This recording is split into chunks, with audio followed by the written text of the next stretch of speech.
Welcome back to Rise Mafsar channel. My name is Manuche Mushtaq Khorasani. Today I'm going to show you my book, Persian Archery and Swordsmanship, Historical Martial Arts of Iran. This book has been reviewed a couple of times in print journals and also on YouTube channel. Today I'm going to explain this book and different parts of it and to you myself. This book also is the result of years of research, and it's very important for me because the other books of mine on Iranian arms and armor are dedicated to the study of arms and armor, and this one is dedicated to the study of manuals and manuscripts on warfare, like archery manuscripts, also other weapons, and these are not only on them but also on war reports, also on epic stories, also on the detailed analysis on the miniatures. So allow me to show you the book first. Okay, this is the cover of my book, Persian Archery and Swordsmanship. The book has different chapters. The first chapter is about Code of Chivalry and Warrior Codex. And this Chivalry Code, Javanmardi, goes back as far as we can just trace them to Sassanid period, and surely also older to Parthian period because of Varzish Pahlavani. And you can read about the Chivalry Code of Iranian warriors, which has a long trace and long traces back to ancient Iran. Here you see Varzish Pahlavani. I explain different parts of Varzish Pahlavani and the rules there, the history of Varzish Pahlavani. On the right side of this page you see that a gentleman, a Pahlavan, is doing Takhte Shena, which is a push-up board, and you can do different exercises on this type of equipment. Here on this page you can see that just a narmesh behind the push-up board, which is some exercises, and then you can see meal, and which is the mace, wooden mace. You can see sang, which is a shield, wooden shield, and also kabbode, which is a steel bow. All these things and all these equipment exercises I describe in my book, and also the history of each. Here on the left side you see different types of training with the wooden mace meal. There are different exercises you can do with this wonderful equipment, and I describe them. On the right side you see pazadan, which is the footwork. Many of them are footwork types which were used in combination with different types of weapons such as shamshir, sword, mace, and other types. The next chapter is dedicated to Iranian Persian archery. Going back again to ancient Iran, I describe the sources, and archery has played a very important role in warrior training and was extremely important part, and it is also an extremely important part in Raz Mafsar, as you can see here in this field and in this part of the book. I just show some chapters and some pages of chapters in this book. Surely I cannot show you everything, but here you see the composite bow. I describe how Persian composite bow was made based on different manuals and also different sources, and what kind of materials were used to make a Persian Iranian composite bow, as you can see here in this page.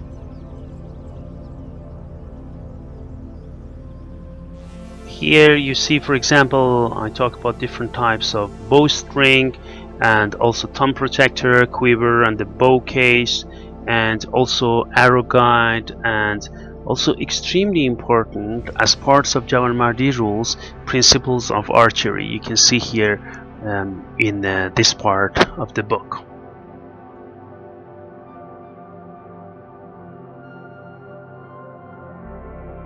A very important part of the book starts here. Different Persian manuals and manuscripts on archery. As you see, the first one is Nowruzname, the book of Nowruz. One part of it is about swords, one part of it is about archery and bows, which for the first time I describe the English translation of this manual, as you can read here in detail about archery. The next Persian archery manual I translated in detail and annotated is by Sharif Muhammad, the son of Ahmad Mehdi Hussein, from the period of Shah Ismail Safavid.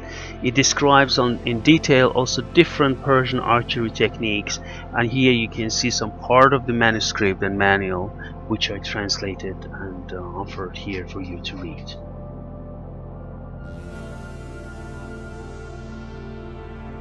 The next one, the third one, Persian archery manual I translated and annotated here for you to read is Jam' al-Hidayat fi Ilm al-Rumayat, Complete Guide Concerning the Science of Archery by Nizamuddin Ahmad ibn Muhammad ibn Ahmad Shuja'uddin Durudbashi Bayhaqi.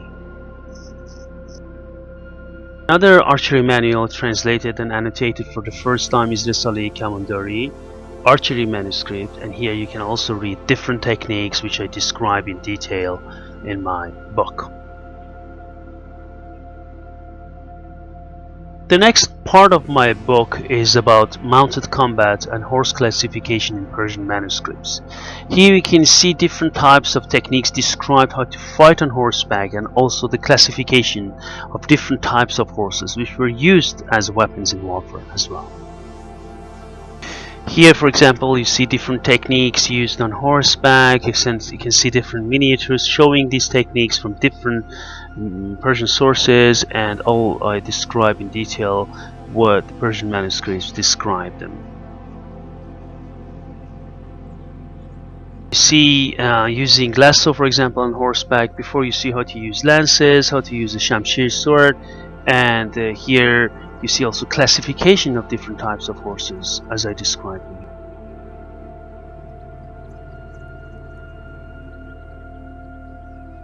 Here you can see a continuation of horse classification as described in Persian manuscripts and manuals. Each horse is described as far as looks are concerned, as well as characteristics of each type.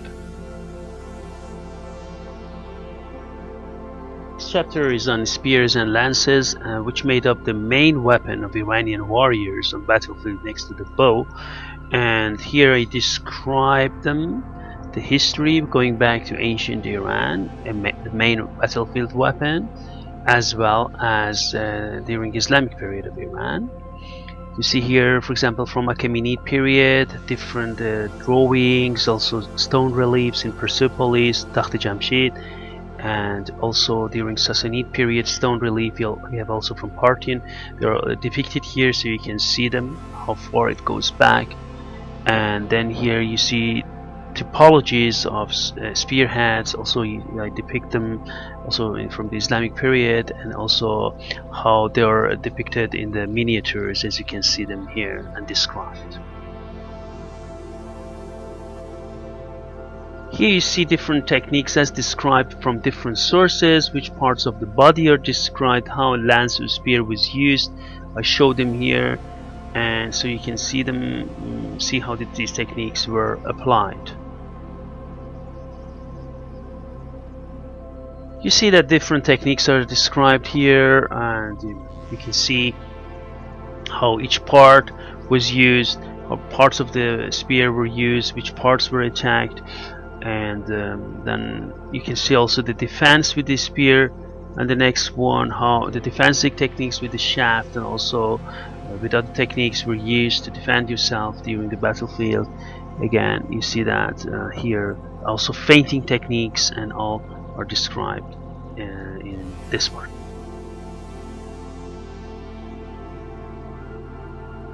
This is an extremely interesting part because you can see a manual from Safavid period describing different types of techniques you can use to use a lance or a spear on horseback and also on foot.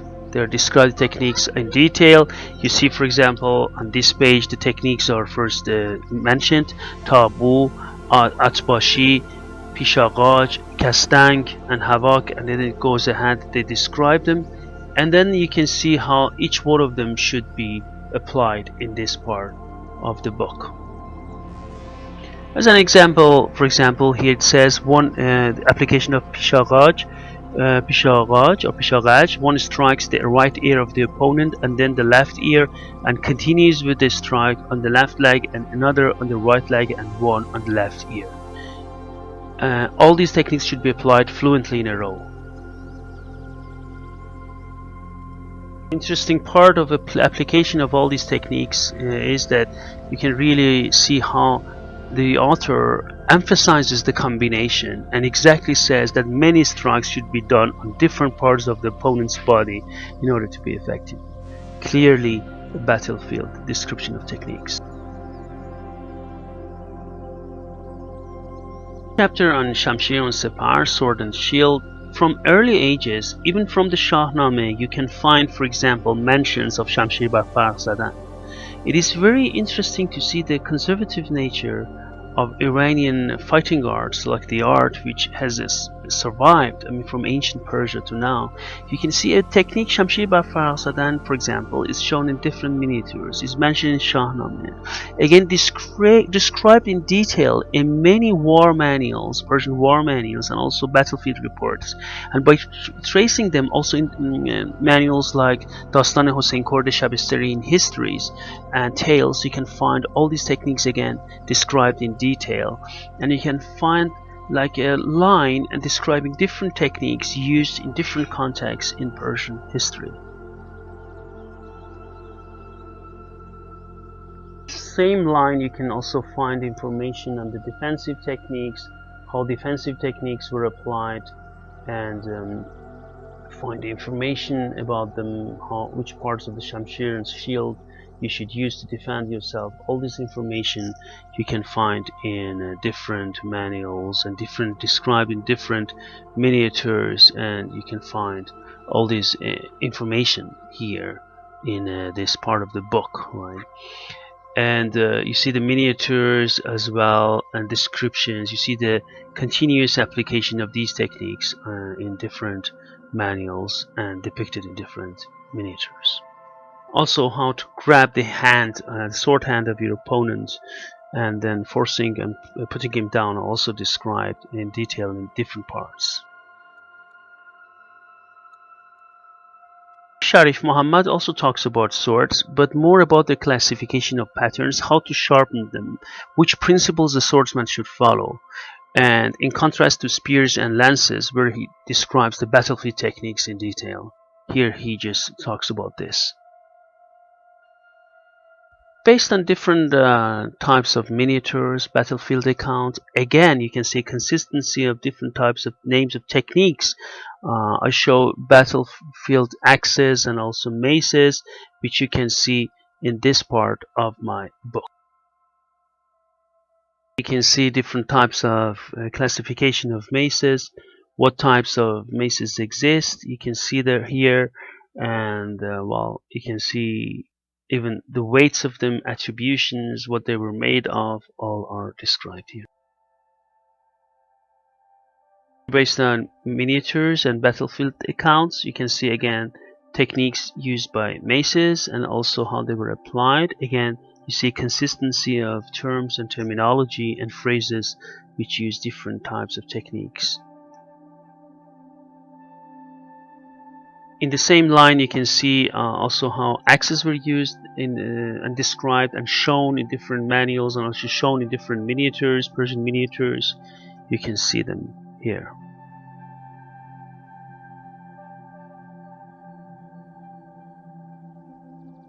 Part is about card knives, and here you see mostly used in on the battlefield in hand-to-hand combat and wrestling together with wrestling, when you can put down your opponent, and then cards or knives were used. You see again on the next page, you see the miniatures where cards were used. You see mostly in the wrestling range, of course. It was important to finish off the fight, and used accordingly or solely in that context.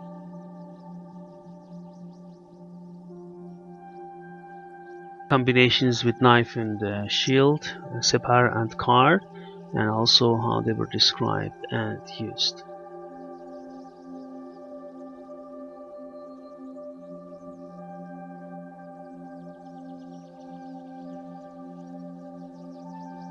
This one is about khanjar, dagger. You can see also again in the same light they're described and how in miniatures they're shown. Again in the close combat they're used. And here you see also on this page, the next page which is coming, the application of them. Yeah, here you can see the application. Again you see in close combat they were used.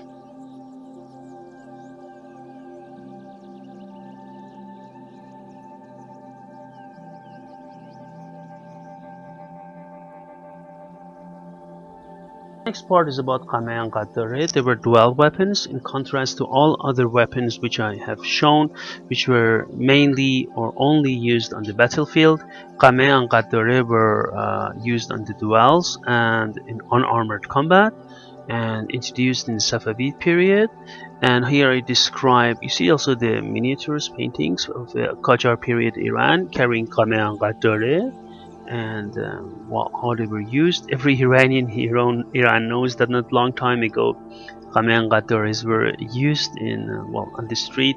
And here you see also all the pictures here on the left side which show the usage of Qame and Qaddare, also in some combinations which you can find in my book on the usage of these two types of dual weapons. Part of the book is about wrestling. Wrestling is extremely important in Iranian martial tradition, as you can see also in Olympic wrestling, which makes one of the most, if not the most successful wrestling team in Greco-Roman and freestyle wrestling in the world. You see wrestling is predominant, is considered as a holy martial art or sport in Iran. Here you see first of all in different miniatures you can see different types of wrestling techniques described in detail here by me.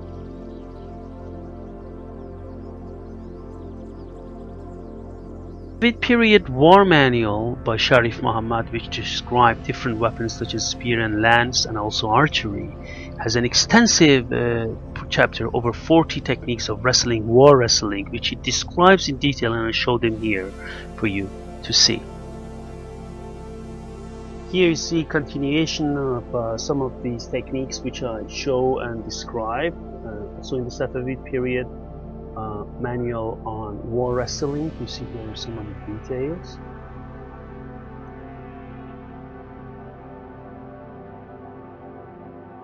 For example, take a look at the technique shown on the left side, Bande Oshtor, tying the camel. One mounts him, the opponent, secures the legs, pulls both hands, falls on top of the opponent. In defense, or its defense, is when one stretches the legs. You see the other one, Pai Bastan, tying the leg, placing both of his legs on one thigh, placing the hand behind his back and twisting him with the leg. Of the techniques shown in this manuscript with the names survived up to our time, and it can be seen in freestyle or traditional wrestling of Iraq. Some of them though went through a change, meaning they describe different techniques, and some of them are practiced as they used to be.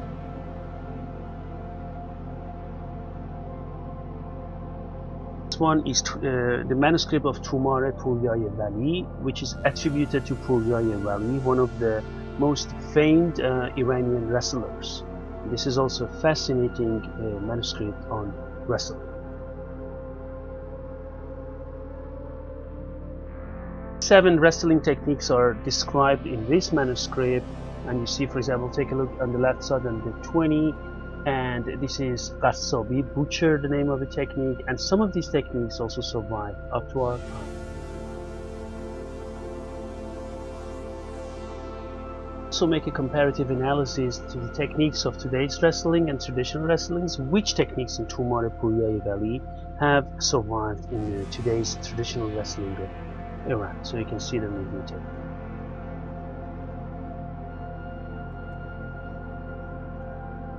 Another wrestling manuscript which I analyzed is Masnavi Golkoshti, written by Mir Najat, which is also in form of poems where he describes in detail different wrestling techniques. This is from the Qajar period of Iran.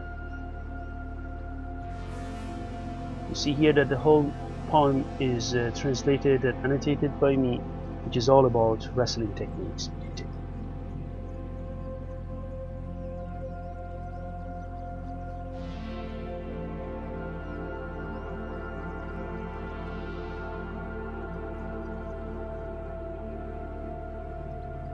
Similar to my other books, you have a catalog with beautiful pieces, new pieces.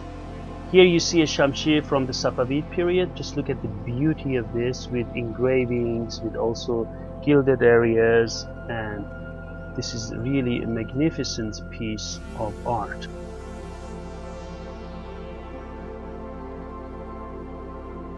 This piece is an exceptional piece because this is a shamshir of Sobh Ali Khan Zand, a royal shamshir from the Zand period with a jade handle, green jade handle, with patterned crucible steel blade and all royal cartouches. This is truly an exceptional piece which is shown for the first time in my book.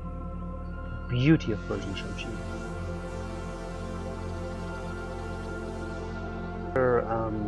Shamshir with a white blade from the Zand period, and the pattern of crucible steel is extremely beautiful on this piece. It's really an exceptional quality, this shamshir. One is a shamshir-e-nizami, a military sword from the Qajar period. Combination of Eastern and Western traditions. You see that the blade is made of crucible steel, and the handle is a military sword of European style with a Persian line gilded on it. Side you see a Qajar period straight sword with crucible steel blade, and on the right side an exceptional card from the Safavid period with crucible steel blade with an excellent pattern.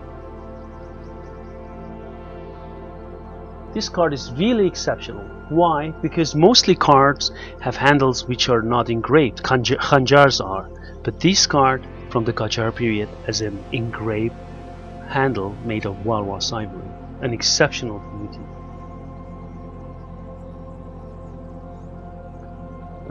Now we have a dagger, Pishqab's dagger from late Safavid period with patterned crucible steel, and also look at gold inlaid areas, really beautiful, in floral.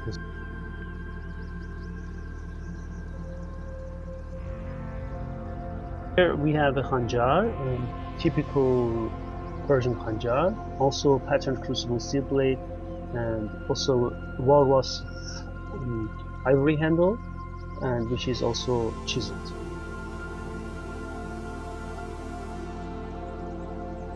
We have Safavid period axes, and look at the whole gold overlaid areas, really beautifully done.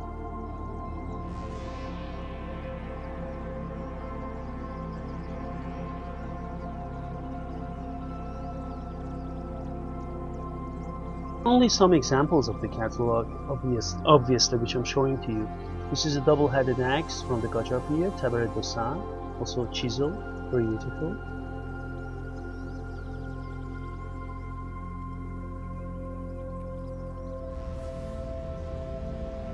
We have a heavy mace from the Safavid period, really a mace which is heavy and which was used in warfare.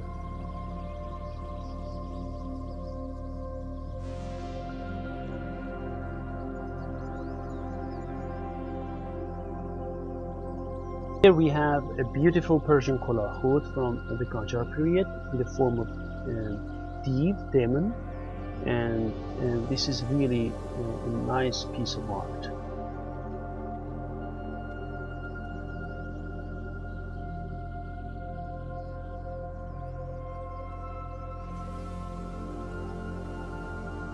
Here we have a Persian shield. Just look at the beautiful surface of this Persian shield.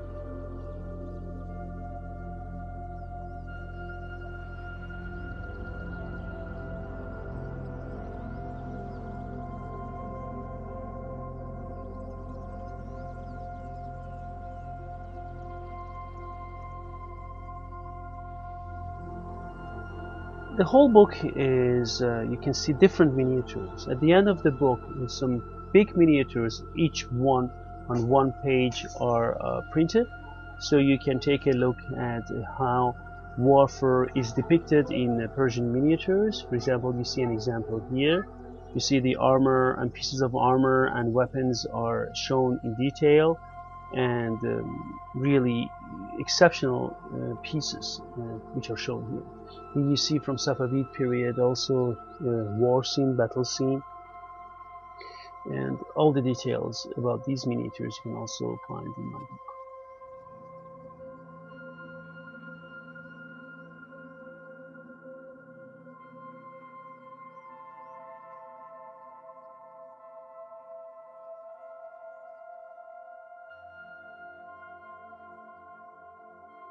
In the references, as usual, you can always find in my books primary resources, because I can read Persian. I'm a Persian native language speaker, and as well as many international sources. So you always have up-to-date information about new research and materials, which I always keep researching and doing analysis on them.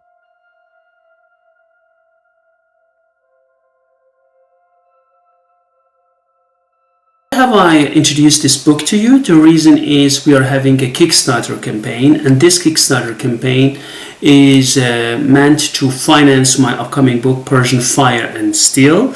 And one of the options there is that you can have Persian Fire and Steel together with Persian Archery and Swordsmanship, and also the other two books, meaning Lexicon of Arms and Armor from Iran, and also Arms and Armor from Iran. So all four books as one option at a considerable discount you can buy. I would like to ask you to contribute to this campaign, so we are going to be able to print my upcoming book, Persian Fire and Steel. And this works like a pre-order of the book. And at the same time, I would like to mention, if you wish to buy this book without taking part in this campaign is also possible. You can just contact us via the email, which we are going to leave in the comment section of this video. Thank you very much for your support as usual. Have a nice day.